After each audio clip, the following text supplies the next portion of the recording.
একটি দেশ, একটি জাতি, জাতীয়তাবাদ, যে প্রশ্নগুলো আজকে এখানে আলোচিত হয়েছে, তার মূল কথা যেটা যদি আমরা যাই, সেটা কিন্তু আমাদের শিকড়ে যেতে হবে। এবং এই প্রশ্নের শিকড় হচ্ছে বাংলাদেশের তৃণমূলের মানুষ, এটা আমি বিশ্বাস করি।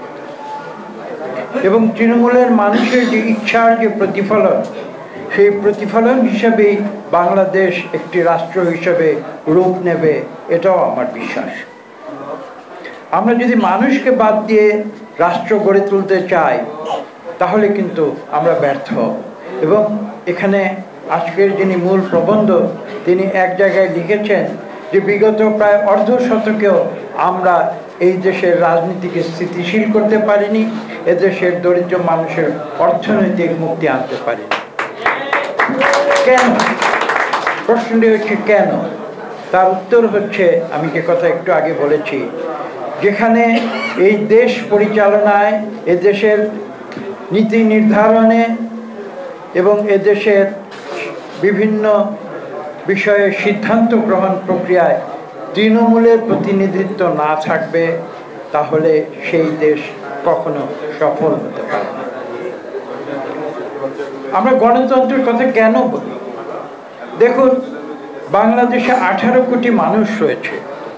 18 কোটি মানুষ তো দেশ পরিচালনা করতে পারবে না। তাহলে সেটা কে করবে?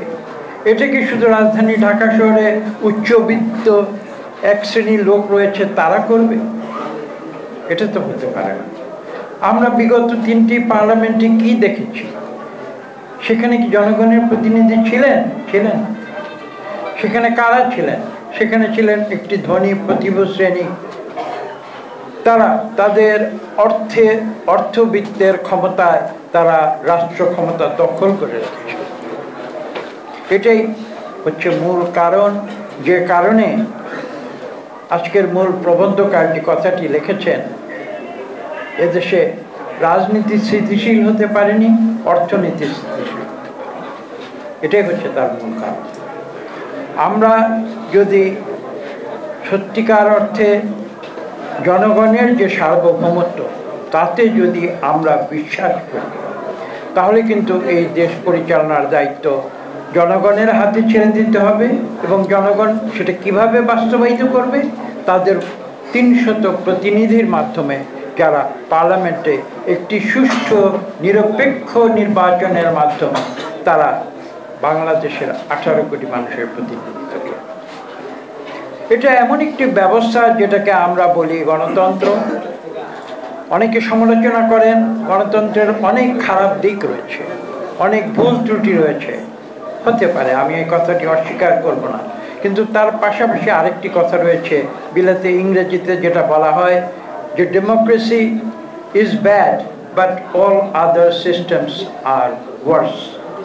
অর্থাৎ ডেমোক্রেসি খারাপ হতে পারে, কিন্তু পৃথিবীতে অন্য ব্যবস্থা, রাষ্ট্রবিজ্ঞানী প্রফেসর এখানে আছেন, তিনি আমার চেয়ে ভালো বলতে পারবেন, অন্য যে ব্যবস্থাগুলো রয়েছে রাষ্ট্র পরিচালনার, সেই ব্যবস্থাগুলো কিন্তু গণতন্ত্রের চেয়ে আরও খারাপ।